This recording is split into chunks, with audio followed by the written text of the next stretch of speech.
प्यारे बच्चों, आज का जो विषय है जिसे हमने पढ़ना है वह है जामुन का पेड़। जामुन का पेड़ एक कहानी है। जैसा कि आप शीर्षक देख रहे हैं, जामुन का पेड़। ये शीर्षक सुनते ही आपको लग रहा होगा कि हाँ, जामुन जो एक फल है, फलदार वृक्ष है, उसके बारे में है। उसकी क्या कहानी हो सकती है, किस बारे में बताया जा रहा है, क्या होगा इस कहानी के अंतर्गत। तो चलिए पढ़ते हैं। पढ़ने से पहले एक चीज़ मैं बता दूं, यह एक व्यंग्य रचना है। कहानी तो है लेकिन एक व्यंग्य है, करारा व्यंग्य। अब ये किस पर व्यंग्य है, ये कहानी को पढ़ते पढ़ते पता चल जाएगा। रात को बड़े जोर का झक्कड़ चला। सेक्रेटरीट के लॉन में जामुन का एक पेड़ गिर गया। सवेरे को जब माली ने देखा तो उसे पता चला कि पेड़ के नीचे एक आदमी दबा पड़ा है। देख रहे हैं जैसे कि आप इस पिक्चर में एक आदमी दबा हुआ है और सेक्रेटरीट का वो है दफ्तर, और जामुन का पेड़ उसके ऊपर गिर गया है। कुछ लोग यहाँ खड़े हैं। माली दौड़ा दौड़ा चपरासी के पास गया। चपरासी दौड़ा दौड़ा क्लर्क के पास गया। क्लर्क दौड़ा दौड़ा सुपरिटेंडेंट के पास गया। सुपरिटेंडेंट दौड़ा दौड़ा बाहर लॉन में आया। मिनटों में गिरे हुए पेड़ के नीचे दबे हुए आदमी को चारों ओर जो है भीड़ ने घेर लिया। अब क्या? बेचारा जामुन का पेड़ कितना फलदार था, एक क्लर्क बोला, और इसकी जामुनें कितनी रसीली होती थी, दूसरा क्लर्क याद करते हुए बोला। मैं फलों के मौसम में झोली भर कर ले जाता था। मेरे बच्चे इसकी जामुनें इतनी खुशी से खाते थे। तीसरा क्लर्क लगभग रुआंसा होकर बोला। मगर यह आदमी, माली ने दबे हुए आदमी की तरफ इशारा किया। हाँ, यह आदमी। सुपरिटेंडेंट सोच में पड़ गया। पता नहीं जिंदा है कि मर गया। एक चपरासी ने पूछा। मर गया होगा, इतना भारी पेड़ जिसकी पीठ पर गिरे वह बच कैसे सकता है? दूसरा चपरासी बोला। नहीं, मैं जिंदा हूँ। दबे हुए आदमी ने बड़ी कठिनता से कराहते हुए बोला। जिंदा है? एक क्लर्क ने ताज्जुब से कहा। पेड़ को हटाकर इसे जल्दी से निकाल लेना चाहिए। माली ने सुझाव दिया। मुश्किल मालूम होता है, एक सुस्त, कामचोर और मोटा चपरासी बोला। पेड़ का तना बहुत भारी है और वजनी है।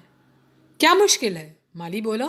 अगर सुपरिटेंडेंट साहब हुक्म दें तो अभी 15-20 माली, चपरासी और क्लर्क लगाकर पेड़ के नीचे से दबे हुए आदमी को निकाला जा सकता है। माली ठीक कहता है, बहुत से क्लर्क एक साथ बोल पड़े। लगाओ जोर, हम तैयार हैं।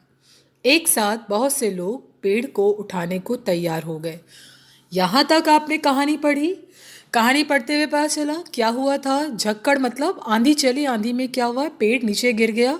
वह पेड़ कहाँ लगा था? सेक्रेटरीट के लॉन में लगा था, मतलब दफ्तर के प्रेमाइसिस में लगा था, उसके परिसर में लगा था, जो आंधी के दौरान गिर जाता है। और आंधी में आपको पता है कई बार पेड़ एकदम से गिरते हैं। कोई भी चीज़ जब गिरती है, खंबा, पेड़, तो उसके नीचे से गुजरने वाला व्यक्ति हो, गाड़ी हो, कुछ भी, उसमें दबने की बहुत सी संभावना पड़ जाती है। और बहुत से ऐसे रिपोर्ट हम पढ़ते हैं जिसमें देखते हैं कि पेड़ के नीचे आदमी दब गया, गाड़ी दब गई, इस तरह से घर के ऊपर पेड़ गिर गया, तो पेड़ के नीचे आदमी गिरा। अब जब माली ने सुबह आके, माली का काम क्या होता है? पेड़ पौधों को देखना। वहाँ उसने देखा कि एक भाई पेड़ गिरा, पेड़ के नीचे आदमी भी गिरा है। वो भागा भागा। देखिए सीक्वेंस में माली से ऊपर कौन है? चपरासी, चपरासी ऊपर क्लर्क, क्लर्क से ऊपर सुपरिटेंडेंट। कैसे एक एक करके, मतलब क्रमबद्ध तरीके से वह खबर वहाँ तक पहुँच रही है। अब जब आके देखते हैं, भैया इसके नीचे तो आदमी पड़ा है। सब लोग, अब आदमी नहीं दिख रहा, कोई किसी को नहीं दिख रहा। माली को दिखा, लेकिन वहाँ जब सब इकट्ठे होते हैं तो किसी को आदमी नहीं दिख रहा। क्या दिख रहा है? जामुन का पेड़। आपस में वार्तालाप आपने सुना? क्या कह रहे हैं कि हाय जामुन कितनी अच्छी थी, कितनी रसीली होती थी, इस तरह की बातें वह कर रहे हैं। जब माली जिक्र करता है कि देखो आदमी भी तो दबा है, तब सबका ध्यान उसकी तरफ जाता है।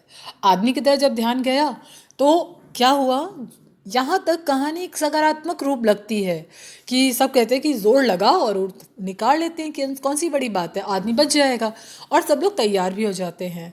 लेकिन अब कहानी में एक मोड़ आएगा, और ये मोड़ अच्छा नहीं मोड़ माना जाएगा। जो कहते हैं ना बाधा, कहानी कथानक आप पढ़ते हो ना, कथानक, कथानक में बाधा, जो उसके संवाद, पात्र, ये सब जो है विषय, वस्तु, स्थिति, जो कथानक के लिए ज़रूरी है, कहानी जो पढ़ने के लिए या बढ़ने के लिए आवश्यक तत्व हैं, वो यही है। अब क्या होता है? ठहरो, सुप्रिटेंडेंट बोला।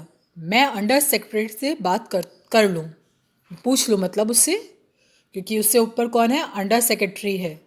सुप्रिटेंडेंट अंडर सेक्रेटरी के पास गया, अंडर सेक्रेटरी डिप्टी सेक्रेटरी के पास गया, डिप्टी सेक्रेटरी जॉइंट सेक्रेटरी के पास गया, जॉइंट सेक्रेटरी चीफ सेक्रेटरी के पास गया, चीफ सेक्रेटरी मिनिस्टर के पास गया, मिनिस्टर ने चीफ सेक्रेटरी से कुछ कहा, चीफ सेक्रेटरी ने जॉइंट सेक्रेटरी से कुछ कहा, जॉइंट सेक्रेटरी ने डिप्टी सेक्रेटरी से कुछ कहा, और वह डिप्टी सेक्रेटरी ने अंडर सेक्रेटरी से कुछ कहा।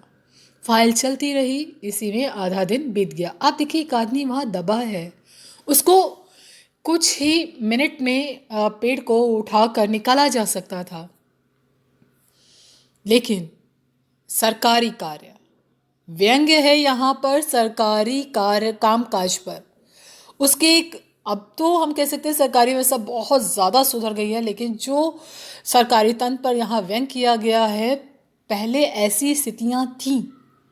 काम अगर एक व्यक्ति से बन सकता है तो व्यक्ति नहीं बढ़ेगा, वो उस इंसान को, फाइल चलती रहती हैं, आदमी पूरा हो जाता लेकिन फाइल पूरी नहीं हो पाती हैं।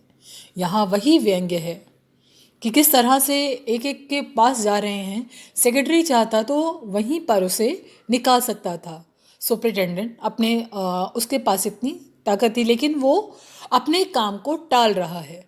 दोपहर के खाने पर दबे हुए आदमी के चारों ओर बहुत सी भीड़ हो गई।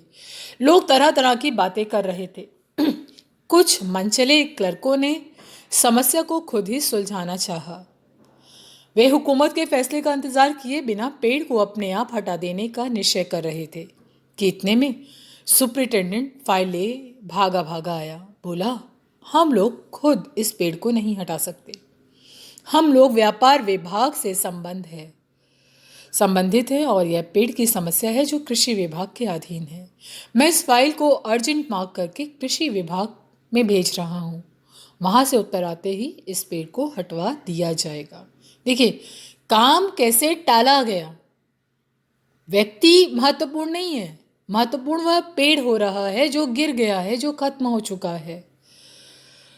दूसरे दिन कृषि विभाग से उत्तर आया कि पेड़ व्यापार विभाग के लॉन में गिरा है, इसलिए इस पेड़ को हटवाने या ना हटवाने की जिम्मेदारी व्यापार विभाग पर पड़ती है। यह उत्तर पढ़कर व्यापार विभाग को गुस्सा आ गया। उन्होंने फौरन लिखा कि पेड़ को हटवाएं या ना हटवाने की जिम्मेदारी कृषि विभाग पर लागू होती है, व्यापार विभाग का इससे कोई संबंध नहीं है।